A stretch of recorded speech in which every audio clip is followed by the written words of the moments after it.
नमस्कार साथियों, स्वागत करते हैं आप सभी का हमारा YouTube channel success with you पर।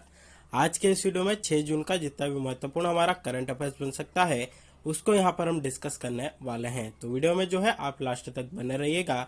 साथ ही अगर आप इस वीडियो के पीडीएफ चाहते हैं तो उसके लिए आप हमारा टेलीग्राम ग्रुप ज्वाइन कर सकते हैं और हमारी app success with you download कर सकते हैं। दोनों की लिंक आपको इस वीडियो के डिस्क्रिप्शन बॉक्स में मिल जाएगी। तो चलिए शुरुआत करते हैं आज के इस वीडियो की। सबसे पहले यहाँ पर आपको बता देते हैं कि हमारा वीडियो किस प्रकार से रहने वाला है।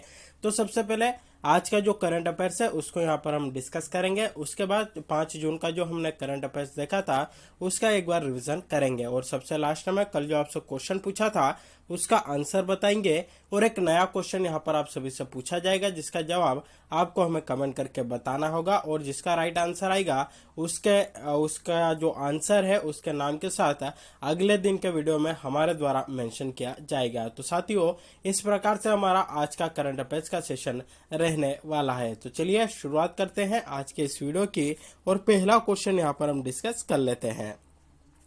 पहला क्वेश्चन है, गर्भवती महिलाओं के लिए किस राज्य सरकार ने विशेष स्वास्थ्य देखभाल अभियान आंचल जो है शुरू किया है? 4 ऑप्शन है, राजस्थान राज्य सरकार, गुजरात राज्य सरकार, महाराष्ट्र राज्य सरकार या फिर मध्य प्रदेश राज्य सरकार। तो राइट आंसर आपका बनता है ऑप्शन है राजस्थान राज्य सरकार के द्वारा इस अभियान की शुरुआत की गई है। नाम है इसका आंचल अभियान और किसने शुरू किया है? तो राजस्थान राज्य सरकार ने इसको शुरू किया है। देख लेते हैं इससे जुड़ी कुछ महत्वपूर्ण जानकारी। राजस्थान में गर्भवती महिलाओं के लिए करौली जिले में एक विशेष स्वास्थ्य देखभाल अभियान आंचल शुरू किया गया है। यह अनूठा अभियान गर्भवती महिलाओं को प्रसव पूर्व और प्रसव के बाद की अवस्था में सभी आवश्यक चिकित्सा सहायता सुनिश्चित करने के लिए शुरू किया गया था ताकि मातृ एवं शिशु मृत्यु दर को कम किया जा सके। तो सीधा सीधा क्वेश्चन आएगा, आंचल जो अभियान है किस राज्य सरकार का है? राजस्थान राज्य सरकार का है। इसको शुरू करने का जो उद्देश्य है क्या है? तो मातृ और शिशु मृत्यु दर को कम करना इसको शुरू करने का आपका मुख्य उद्देश्य है। तो यह भी हमारे लिए इम्पोर्टेंट बन जाता है। चलिए बात आई है राजस्थान की। तो राजस्थान को आप यहाँ पर हमारा जो इंडिया का मैप है उसमें देख सकते हैं। ये जो रेड कलर वाला है यह आपका राजस्थान का मैप है या राजस्थान राज्य है। राजस्थान के अगर यहाँ पर हम बात करें कि वर्तमान में मुख्यमंत्री कौन है, तो अशोक गहलोत यहाँ के वर्तमान में मुख्यमंत्री है। राज्यपाल की बात करें तो कलराज मिश्रा। वही राजस्थान सभी को मुफ्त स्वास्थ्य बीमा प्रदान करने वाला देश का पहला राज्य आपका बना है। तो यह भी क्वेश्चन आ सकता है। अगला बनेगा कि क्षेत्रफल की दृष्टि से भारत का सबसे बड़ा राज्य आपका कौन सा है? तो वह भी आपका राजस्थान राज्य है। तो राजस्थान के मुख्यमंत्री अशोक गहलोत, राज्यपाल कलराज मिश्रा। वहीं राजस्थान सभी को मुफ्त स्वास्थ्य बीमा प्रदान करने वाला देश का पहला राज्य बना है। और क्षेत्रफल की दृष्टि से सबसे बड़ा राज्य कौन सा है? तो राजस्थान राज्य है। चलिए अगला क्वेश्चन यहाँ पर देखते हैं कि भारत के किस शहर में वायुसेना का हेरिटेज सेंटर बनाया जाएगा? 4 ऑप्शन है, चंडीगढ़, दिल्ली, लखनऊ या बेंगलुरु। तो राइट आंसर आपका बनता है ऑप्शन है चंडीगढ़ को यह जो है वायुसेना का हेरिटेज सेंटर आपका बनाया जाएगा। ऑप्शन है चंडीगढ़ हमारा यहाँ पर राइट आंसर बनता है। विभिन्न युद्धों में भारतीय वायुसेना की भूमिका और इसके समग्र कामकाज को प्रदर्शित करने के लिए चंडीगढ़ में एक विरासत केंद्र बनाया जाएगा। यहाँ पर बल और चंडीगढ़ प्रशासन द्वारा संयुक्त रूप से IAF हेरिटेज सेंटर की स्थापना आपकी यहाँ पर की जाएगी। यानी कि हेरिटेज चीजें आपकी क्या होती है, जहाँ पर की जो आपकी धरोहरें होती है उनको लगाया जाता है, उनका एक केंद्र बनाया जाता है जहाँ पर की जो पुरानी चीजें या ऐतिहासिक धरोहरें हमारी होती है उनको वहां पर प्रदर्शित किया जाता है। तो इसी प्रकार वायुसेना का हेरिटेज सेंटर वहां पर बनाया जाएगा। यानी कि वायुसेना के जो विमान है उनको जो है वहां पर आपका दर्शाया जाएगा, उसकी पूरी हिस्ट्री जो है वहां पर इस केंद्र के माध्यम से बताई जाएगी। तो इस प्रकार का केंद्र वायुसेना का कहां पर स्थापित होगा? तो चंडीगढ़ में इसको आपका बनाया जाएगा। बात आई है यहाँ पर भारतीय वायुसेना की। तो अगर बात करें कि भारतीय वायुसेना की स्थापना कब होती है, तो 8 अक्टूबर 1932 में भारतीय वायुसेना की स्थापना की जाती है। भारतीय वायुसेना का मुख्यालय कहाँ पर है? तो नई दिल्ली में है। और भारतीय वायुसेना के वर्तमान में प्रमुख कौन है? तो विवेक राम चौधरी। वाइस जो मार्शल है VS चौधरी, यह जो है वर्तमान में भारतीय वायुसेना के आपके प्रमुख है। तो यहाँ से भी क्वेश्चन एग्जाम में बन सकता है। अगला क्वेश्चन है कि हाल ही में किसने संयुक्त राष्ट्र विश्व शिखर सम्मेलन में सर्वश्रेष्ठ परियोजना का पुरस्कार जीता है? चार ऑप्शन है, पंजाब, उत्तराखंड, मेघालय या इनमें से कोई नहीं। तो राइट आंसर आपका बनता है ऑप्शन सी, मेघालय के द्वारा हाल ही में संयुक्त राष्ट्र विश्व शिखर सम्मेलन में सर्वश्रेष्ठ परियोजना का पुरस्कार मेघालय को जो है मिला है। मेघालय सरकार की ये प्रस्ताव प्रणाली की प्रमुख पहल मेघालय एंटरप्राइज आर्किटेक्ट के हिस्से ने स्विट्जरलैंड के जिनेवा में एक प्रतिष्ठित UN award world summit on the information society forum पुरस्कार आपका जीता है। तो किसने जीता है? तो मेघालय को जो है यह पुरस्कार आपका दिया गया है।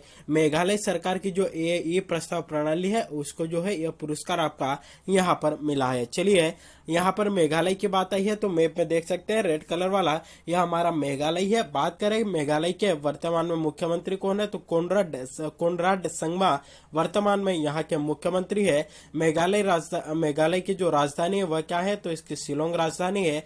और वर्तमान में इसके राज्यपाल कौन है तो सत्यपाल मलिक वर्तमान में मेघालय के राज्यपाल है। चलिए अगला क्वेश्चन यहाँ पर देखते हैं कि भारत और किस देश के बीच है तीसरी पैसेंजर ट्रेन मिताली एक्सप्रेस को हरी झंडी दिखाई गई है? चार ऑप्शन है, नेपाल, पाकिस्तान, बांग्लादेश या भूटान। तो राइट आंसर आपका बनता है ऑप्शन सी, बांग्लादेश हमारा यहाँ पर राइट आंसर बनता है। देख लेते हैं इससे जुड़ी कुछ महत्वपूर्ण जानकारी। तो मोदी सरकार ने भारत और बांग्लादेश के बीच मिताली एक्सप्रेस ट्रेन जो है आपकी शुरू की है। भारत और बांग्लादेश के बीच चलने वाली यह तीसरी ट्रेन है। यह ट्रेन न्यू जलाईपाईगुड़ी और ढाका के बीच जो है आपकी यहाँ पर चलेगी। तो सीधा सीधा क्वेश्चन आएगा, मिताली एक्सप्रेस किन दो देशों के बीच चलती है? तो भारत और बांग्लादेश के बीच चलाई जाने वाली यह जो है आपकी एक महत्वपूर्ण ट्रेन है जिसे हाल ही में हरी झंडी दिखाई गई है, यानी कि हाल ही में इसको आपका चलाया गया है। चलिए अगला क्वेश्चन जो है यहाँ पर हम डिस्कस कर लेते हैं कि निम्नलिखित में से किसके द्वारा जारी एशिया यूनिवर्सिटी रैंकिंग 2022 में भारतीय विज्ञान संस्थान बेंगलुरु 42वें स्थान पर रहा है? चार ऑप्शन है, केंद्र सरकार, यूजीसी, सीबीएसई या टाइम्स हायर एजुकेशन। तो राइट आंसर आपका बनता है option D Times Higher Education यहाँ पर हमारा राइट आंसर बनता है। चलिए देख लेते हैं इससे जुड़ी कुछ महत्वपूर्ण जानकारी। तो 1 जून 2022 को टाइम्स हायर एजुकेशन द्वारा एशियाई यूनिवर्सिटी रैंकिंग का नवीनतम संस्करण जारी किया है। इस रैंकिंग के 2022 के संस्करण में पूरे एशिया के 31 देशों और क्षेत्रों के 616 विश्वविद्यालय शामिल है। 2022 की इस रैंकिंग में भारत तीसरा और सबसे अधिक प्रतिनिधित्व वाला देश है, जिसमें भारतीय 71वें संस्थान शामिल है।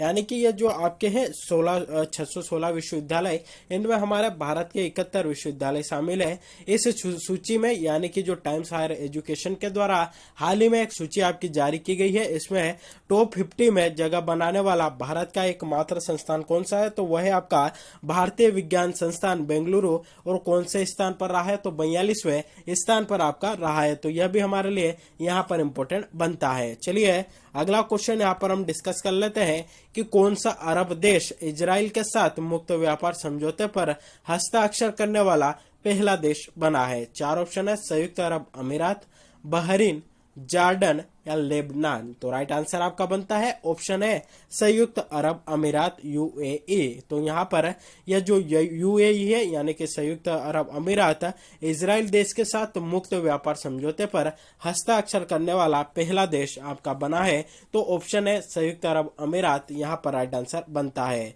साथ ही देखिए यहाँ पर आपकी जानकारी के लिए हम बता देते हैं कि सक्सेस विथ यू जो कि हमारी एक ऐप है, अगर आप मध्य प्रदेश जिला न्यायालय की जो सहायक ग्रेड 3 की जो एग्जाम है उसकी तैयारी कर रहे हैं या स्टेनो मुख्य परीक्षा की तैयारी कर रहे हैं, तो उसके लिए जो भी जरूरी आपके यहाँ पर नोट्स है जिसमें कि आपके स्पीड टेस्ट हो गया या जो मेटर हो गए उसकी पीडीएफ 2015 और 17 में जो बोली गई आपकी डिक्टेशन थी उसकी जो पीडीएफ है वह भी हमारे इस ऐप पर जो है प्रोवाइड की जा रही है। तो अगर आप मध्य प्रदेश जिला न्यायालय सहायक ग्रेड 3 की अगर एग्जाम की तैयारी कर रहे हैं तो उससे संबंधित संपूर्ण नोट्स जो है हमारे इस ऐप पर उपलब्ध है। साथ ही अगर आप सीपीसीटी एग्जाम की तैयारी कर रहे हैं तो उससे संबंधित भी पूरे नोट्स जो है हमारे इस ऐप पर उपलब्ध है और उससे संबंधित जो टेस्ट सीरीज है वह भी हमारे द्वारा इस ऐप पर प्रोवाइड कराई जा रही है। तो अगर आप जो है अपनी तैयारी को और मजबूती प्रदान करना चाहते हैं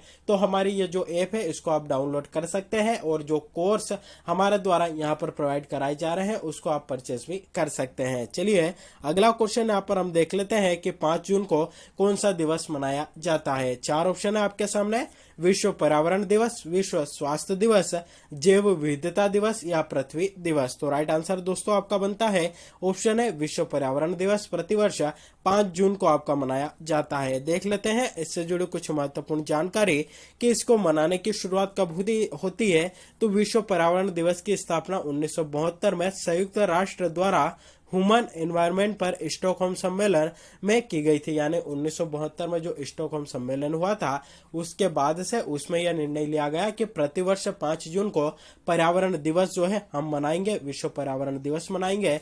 तो सन 1972 से ही विश्व पर्यावरण दिवस मनाने की जो है आपकी शुरुआत यहाँ पर की गई थी। और जो यह आपका स्टॉकहोम सम्मेलन 1972 में हुआ था इसमें 119 देशों ने हिस्सा लिया था। सभी ने एक धरती के सिद्धांत को मान्यता देते हुए हस्ताक्षर किए थे, जिसके बाद से 5 जून को सभी देशों में विश्व पर्यावरण दिवस आपका मनाया जाने लगा। साथ ही अगर आपसे पूछा जाए कि भारत में जो पर्यावरण संरक्षण अधिनियम है वह आपका कब लागू होता है तो 19 नवंबर 1986 को मध्य प्रदेश में पर्यावरण संरक्षण अधिनियम जो है आपका लागू होता है। इस बार विश्व पर्यावरण दिवस 2022 की थीम है ओनली वन अर्थ, मतलब केवल एक पृथ्वी। विश्व पर्यावरण दिवस 2022 की थीम आपकी यहाँ पर रही है। तो यह भी हमारे लिए यहाँ पर इंपॉर्टेंट बन जाता है। अगर आपसे पूछा जाए 5 जून को कौन सा दिवस मनाते हैं तो विश्व पर्यावरण दिवस मनाते हैं और वर्ष 2022 में इसकी थीम क्या रही तो ओनली वन अर्थ, मतलब केवल एक पृथ्वी, इसकी आपकी यहाँ पर थीम रही है। चलिए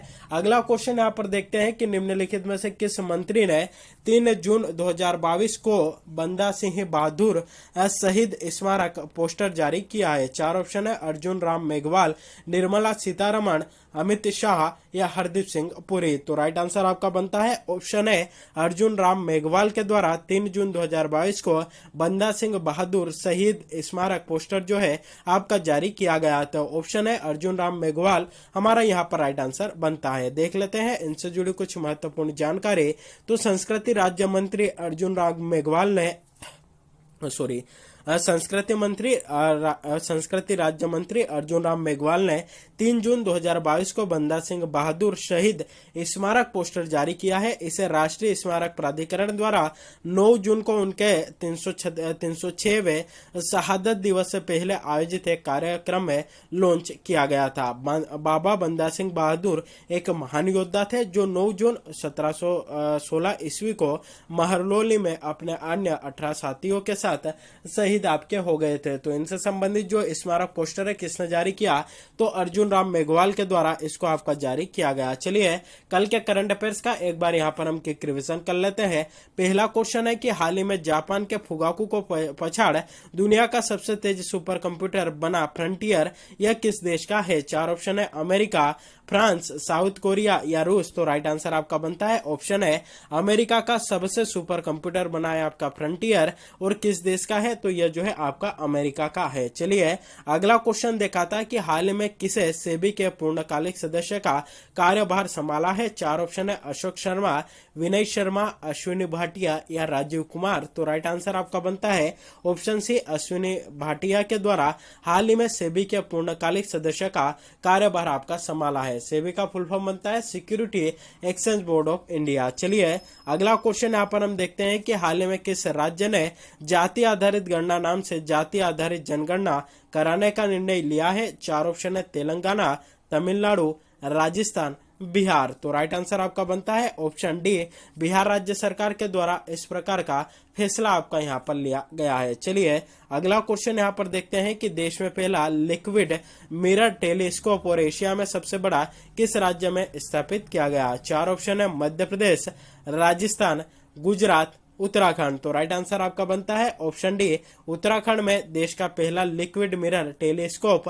और एशिया में सबसे बड़ा उत्तराखंड में आपका स्थापित हुआ है। चलिए अगला क्वेश्चन यहाँ पर देखते हैं कि किस राज्य सरकार ने पेपर स्टाम्प की जगह ई स्टाम्प सुविधा का शुभारंभ किया है। चार ऑप्शन है, मध्य प्रदेश, पंजाब, गुजरात या उत्तराखंड। तो राइट आंसर आपका बनता है ऑप्शन बी, पंजाब यहाँ पर हमारा राइट आंसर बनता है। पंजाब राज्य सरकार ने पेपर स्टाम्प की जगह ई स्टाम्प सुविधा आपकी प्रारंभ की है। चलिए अगला क्वेश्चन देखते हैं, इसरो अध्यक्ष ने नए अंतरिक्ष यान निर्माण सुविधा का उद्घाटन किस राज्य में किया है। चार ऑप्शन है, कर्नाटक, पंजाब, गुजरात, उत्तराखंड। तो राइट आंसर आपका जो है यहाँ पर बनता है ऑप्शन है, कर्नाटक में नई अंतरिक्ष यान निर्माण सुविधा का उद्घाटन किया है। किसने किया है? इसरो के अध्यक्ष, उनका नाम क्या है? तो एस सोमनाथ उनका नाम है। और इसरो की स्थापना कब होती है? 15 अगस्त 1969 को इसकी स्थापना आपकी की जाती है। अगला क्वेश्चन है, किसने IBSA जूडो ग्रां प्री में भारत का पहला पदक जीता है। चार ऑप्शन है, कपिल परमार, सौरभ सिंगला, नरेश मान या इनमें से कोई नहीं। तो ऑप्शन है कपिल परमार यहाँ पर आपका राइट आंसर बनता है। चलिए अगला क्वेश्चन देखते हैं कि केंद्रीय गृह मंत्री अमित शाह ने हाल ही में पंचकुला में किस खेल को लॉन्च किया है। चार ऑप्शन है, खेलो इंडिया यूथ गेम्स, टेनिस खेल, बालिका खेल या खेलो बच्चों युवा खेल। तो राइट आंसर बनता है खेलो इंडिया यूथ गेम्स 2021 का हाल ही में जो है आपका शुभारंभ हुआ है। कहां पर हुआ है? पंचकुला हरियाणा में। किसने शुभारंभ किया है? तो देश के पहले सहकारिता मंत्री अमित शाह जी के द्वारा इसका शुभारंभ आपका किया गया है। चलिए कल जो आपसे यहाँ पर क्वेश्चन पूछा था वह था कि किसने IBS जूडो ग्रां प्री में भारत को पहला पदक जिताया है। चार ऑप्शन है, कपिल परमार, सौरभ सिंगला, नरेश मान या इनमें से कोई नहीं। तो ऑप्शन है आपका यहाँ पर राइट आंसर बनता है, कपिल परमार जी के द्वारा IBSA जूडो ग्रां प्री में भारत को पहला पदक आपका जिताया है। ऑप्शन है राइट आंसर बनता है। कहां से बिलोंग करते हैं? तो मध्य प्रदेश राज्य से बिलोंग करते हैं। और मध्य प्रदेश में भी कहां पर? तो यहाँ पर जो सीहोर जिला है वहां से आपके बिलोंग करते हैं। चलिए अगला क्वेश्चन यहाँ पर जिसका जवाब आप सभी को हमें यहाँ पर कमेंट करके बताना है कि 5 जून को कौन सा दिवस मनाया जाता है। चार ऑप्शन है, विश्व पर्यावरण दिवस, विश्व स्वास्थ्य दिवस, जैव विविधता दिवस या पृथ्वी दिवस। तो दोस्तों राइट आंसर इसका जो भी हो आपको जो है हमें कमेंट करके बताना है। और जिसका जितने लोगों के द्वारा यहाँ पर आंसर दिया जाएगा सभी का आंसर उनके नाम के साथ कल के वीडियो में हमारे द्वारा मेंशन किया जाएगा। तो साथियों यह था हमारे आज के करंट अफेयर्स का सेशन है। वीडियो अच्छा लगा हो तो वीडियो को लाइक जरूर करिएगा, अपने दोस्तों के साथ इसको शेयर भी करिएगा। चैनल पर अगर आप पहली बार विजिट कर रहे हैं तो चैनल को सब्सक्राइब भी जरूर करिएगा और बेल नोटिफिकेशन को प्रेस करके रखिएगा ताकि जब भी वीडियो अपलोड हो आप तक इसकी नोटिफिकेशन पहुंच जाए। तो आज के लिए बस इतना ही, मिलते हैं अगले वीडियो में, तब तक के लिए जय हिंद।